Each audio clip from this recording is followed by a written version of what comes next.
Przekonanie, że jesteśmy bezpośrednią przyczyną emocji innych ludzi, jest trochę jak katar i krąży wokół nas wszędzie i ciągle można tego dostrzec dowody, natomiast jest to jednocześnie jedno wielkie kłamstwo. Dlatego, że to, za co jesteśmy odpowiedzialni, to jest jakość naszego zachowania, a nie ostateczna reakcja emocjonalna czyjaś, tak? Nie nasza, tylko czyjaś. I to tak naprawdę ustawia nam dopiero sposób, w jaki możemy się zdrowo, przez co często rozumiem też spokojnie, racjonalnie, zachowywać w różnych sytuacjach społecznych. Dlatego, że jeżeli nosisz na sobie gigantyczny ciężar, jakim jest, ktoś się zezłościł, ktoś posmutniał i to na pewno jest po prostu przeze mnie i ja teraz muszę się niesłychanie nastarać, żeby mu poprawić humor, no to jest ciężkie. Delikatnie mówiąc, to jest ciężkie. Dlatego bardzo ważne jest, żeby rozgraniczyć i tak naprawdę zrozumieć, co to znaczy, że nie odpowiadamy, nie nosimy na sobie odpowiedzialności za to, co ostatecznie się dzieje w głowie, w sercu, w organizmie drugiej osoby, tylko ta odpowiedzialność leży gdzie indziej. I wtedy dopiero jak sobie to poukładamy, to żyje się lżej. A poukładamy to sobie dzisiaj w 2 zgrabne punkty. To zaczynamy. Punkt numer 1. Jesteś bodźcem, a nie przyczyną. No i zaczynamy od super ważnej rzeczy, mianowicie rozgraniczenia tego, że jesteś bodźcem, a nie przyczyną reakcji drugiej ze strony. Co to znaczy? To znaczy, że twoje zachowanie, może jakieś słowo, może jakiś gest, brak gestu, to jest coś, co uruchamia. Jest to wyzwalaczem wewnętrznego świata tej drugiej strony, drugiej osoby. I przeważnie widzimy to w taki bardzo krótki sposób, czyli ja coś powiem i mamy po drugiej stronie reakcję. Czyli ja coś powiem, a ktoś się rozpłacze, no to koniec świata. No jak ja mogłam tak mocno zasmucić tą osobę? Albo coś zrobię i ta osoba jest zezłoszczona. Znowu katastrofa, koniec świata. Ja bezpośrednio wywołałam tą emocję. Jeżeli jesteś w takim sposobie myślenia i postrzegania relacji, mogę się domyślać, że jest ci dosyć ciężko. Dlatego odkręćmy to i zobaczmy, gdzie jest prawda, jak to się dzieje tak naprawdę, ale do tego musimy zwolnić tempo i wziąć tą krótką piłkę pod mikroskop i zobaczyć, że tam jest coś jeszcze oprócz tej krótkiej piłki. Mianowicie tak, twoje zachowanie jest, ono występuje, czyli mamy jakąś akcję z twojej strony, czyli jesteś tym bodźcem. Tylko że od razu tak mocno nie przeskakujemy na reakcję tej drugiej strony. Ta twoja akcja przechodzi przez gigantyczny filtr tej osoby, drugiej strony, a w tym filtrze właśnie znajduje się jej cały świat, czyli jej emocje bieżące, jej wspomnienia, jej traumy, jej odruchy, jej nawyki. Wszelkiego typu bogactwo, jakie człowiek w sobie ciągle codziennie ma i przeżywa. I ten bodziec, twoje zachowanie lub brak jakiegoś zachowania przechodzi przez to. Przechodzi przez ten wielki filtr. A to oznacza, że zostaje to interpretowane w taki, a nie inny sposób i na podstawie tej interpretacji powstaje ostateczna reakcja na twoją akcję. Czyli jak widzisz, to nie jest tak A, B, tylko raczej A, B, C, D i dopiero wypluwany jest ta ostateczna wypluwana jest ostateczna reakcja. Weźmy sobie jakiś przykład. Czyli na przykład mamy Tomka. Nie? Tomek dzwoni do swojego, przyjaciela, do swojej koleżanki, do 2 osób i mówi tym 2 różnym osobom tą samą rzecz. Czyli mówi, słuchaj, nie wiem, mam katastrofę, zawalił mi się świat w pracy, dostałem projekt, popełniłem błąd, coś mi się pomyliło, jest fatalnie, jest okropnie, już to przerobiłem na 500 różnych sposobów, jedyne co chcę to po prostu się wygadać, bo już mam dość myślenia o rozwiązaniu, więc jedyne co chcę to wygadać się, czy możesz mnie wysłuchać. Nie musisz nic robić, tylko mnie po prostu wysłuchaj, bo ja muszę to z siebie wyrzucić. Nie? To jest akcja, to jest bodziec. I teraz mamy 2 osoby. jakąś koleżankę i kolegę. I koleżanka mówi, okej, dawaj, narzekaj, płacz, krzycz, rób co chcesz, wyrzuć wszystko z siebie, ja tutaj się zamieniam w słuch. A kolega mówi, dobra, to ja słucham i będę od razu na bieżąco myślał, jak możesz rozwiązać. Ja ci zaoptymalizuję to rozwiązanie. Niby mamy ten sam bodziec, nie? A mamy dwie inne reakcje i dwa inne w ogóle światy. Dlaczego? Dlatego, że to właśnie ta informacja, ta pierwsza, ta bardzo pierwotna, weszła w dwa inne filtry. Czyli koleżanka sobie pomyślała, okej, to jest wystarczające, jeżeli ja tylko go wysłucham. Ja nie muszę mu sypać radami jak z rękawa. Ja sama wiem, jak to jest fajnie, kiedy ktoś mnie wysłucha. Ja teraz mu to podaruję i to będzie absolutnie wystarczające i to jest okej.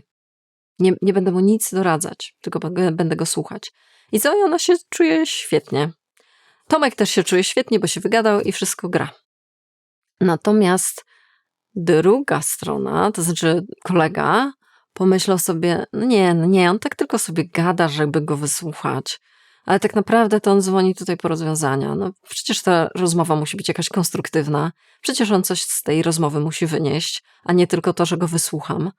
I co to oznacza? No oznacza, że się będzie ciągle napinał i szukał optymalizacji tej sytuacji, i szukał wyjścia i rozwiązania. Co więcej, być może będzie przerywał, może będzie jakieś miał dodatkowe pytania, no bo on chce zrobić research, a nie po prostu posłuchać kolegi. I będzie podawał swoje rozwiązania i rady na tacy, chociaż nie był proszony. Ale dlaczego to robi? Bo włączyły się w nim interpretacje. Nie Tomek to zrobił, to on sam zrobił, że on musi coś więcej. Że wysłuchanie drugiego człowieka to jest po prostu za mało i że to jest tylko taka gadanina, to jest takie, on udaje. Natomiast on tak naprawdę przyszedł po bardzo konstruktywne, rzeczowe, materialne wręcz wskazówki i to muszę mu dać. Ja muszę stanąć na baczność i się spiąć, żeby mu to wszystko przygotować. To nie był Tomek.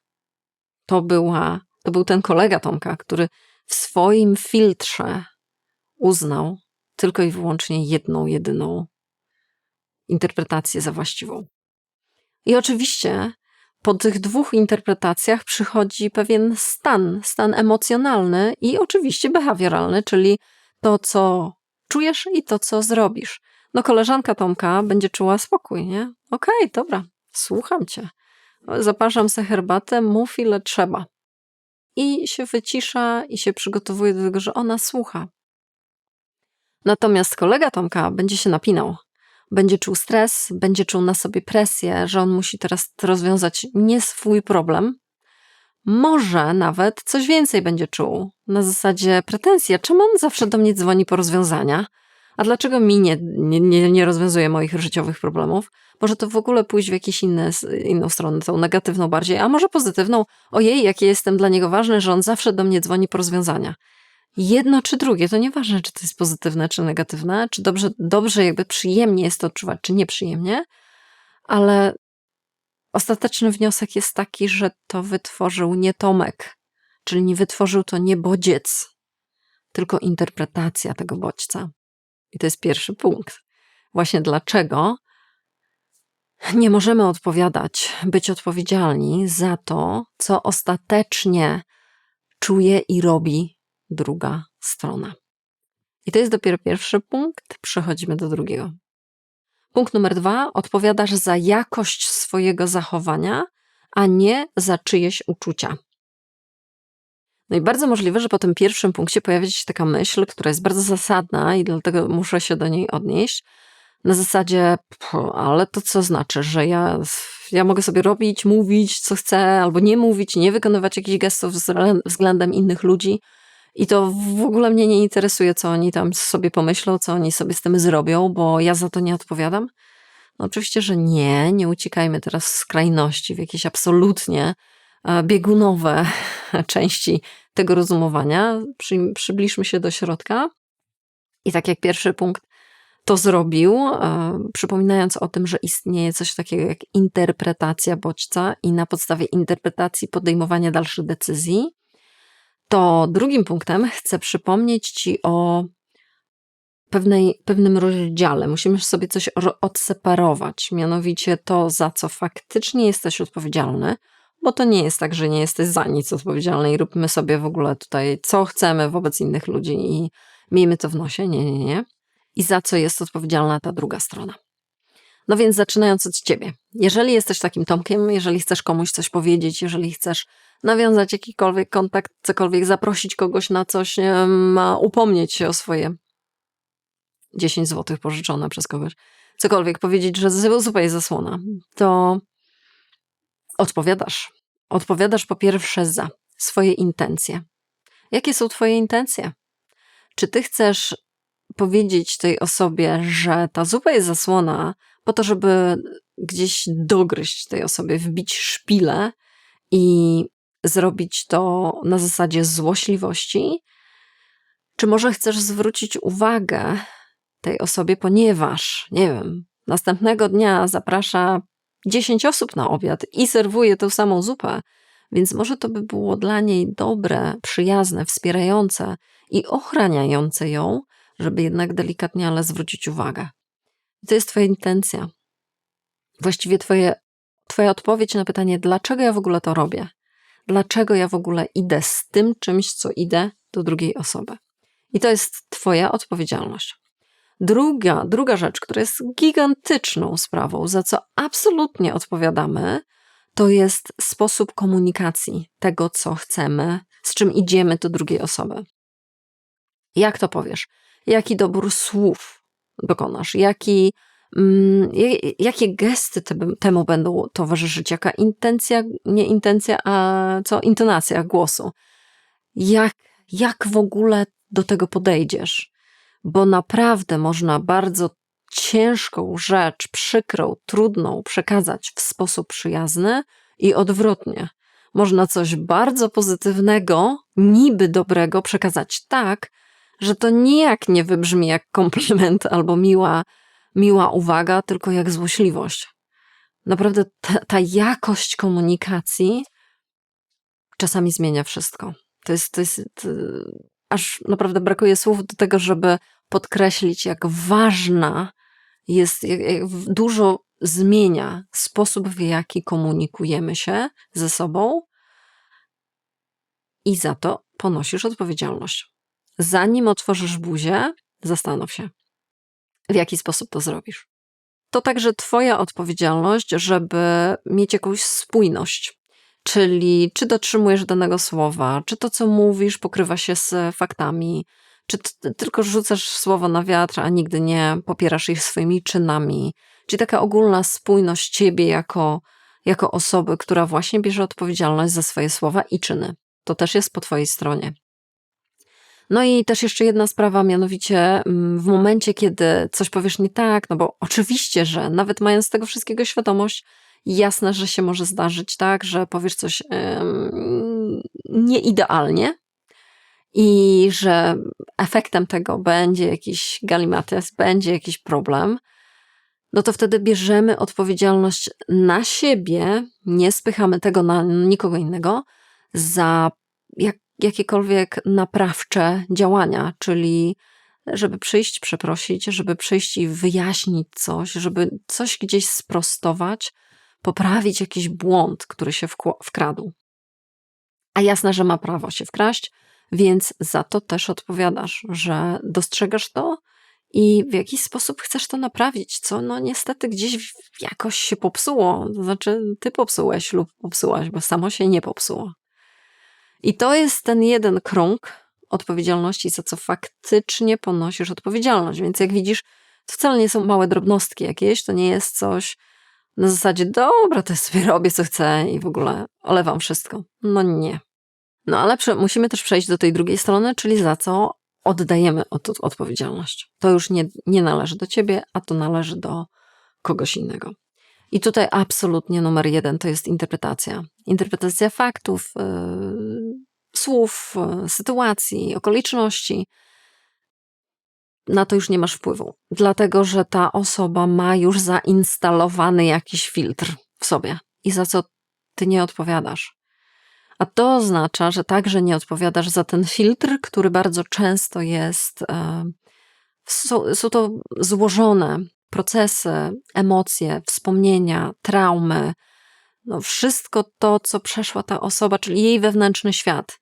I ty tego nie zainstalowałeś tam w głowie i sercu tej osoby, więc nie ty ponosisz odpowiedzialność za to.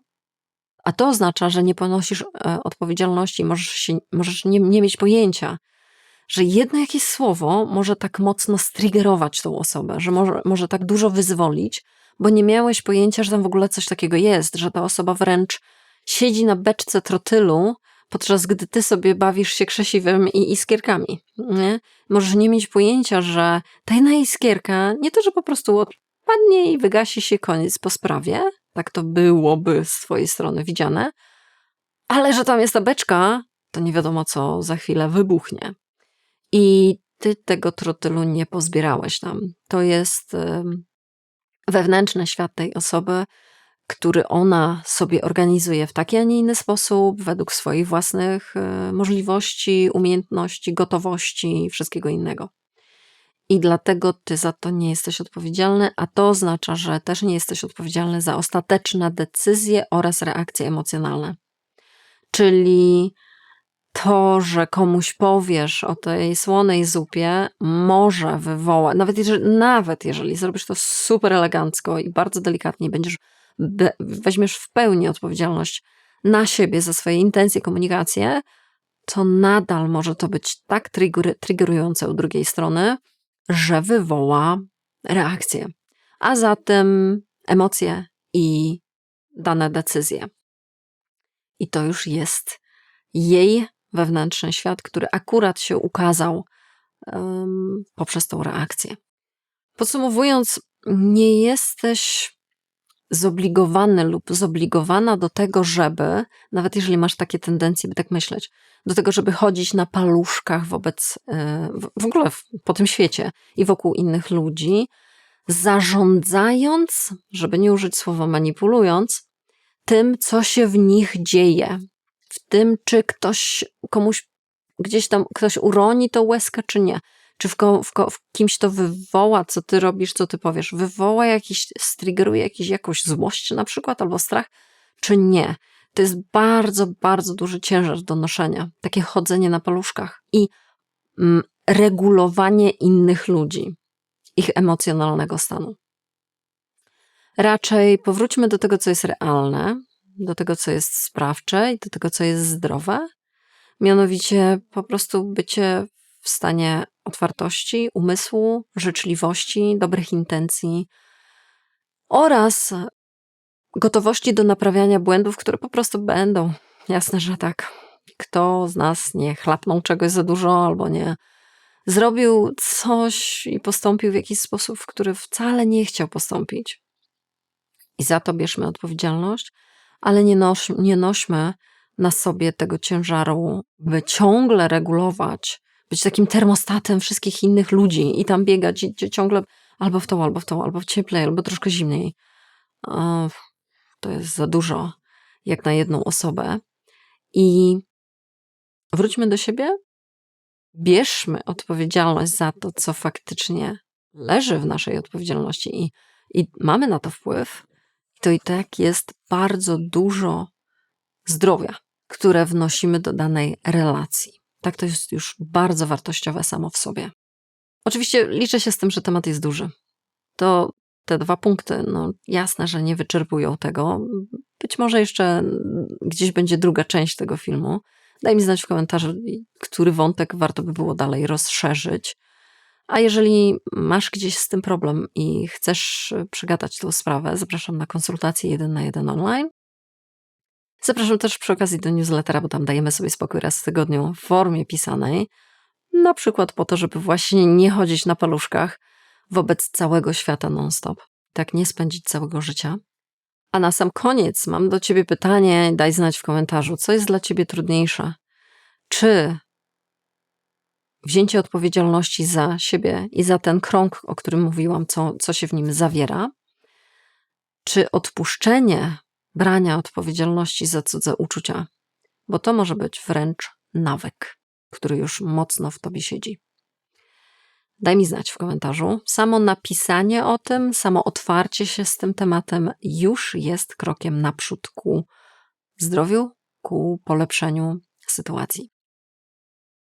Przy okazji każdy komentarz, subskrypcja, kliknięcia, obejrzenia, cokolwiek innego, co tutaj robisz na tym kanale, to bardzo wspiera wszystko to, co robię.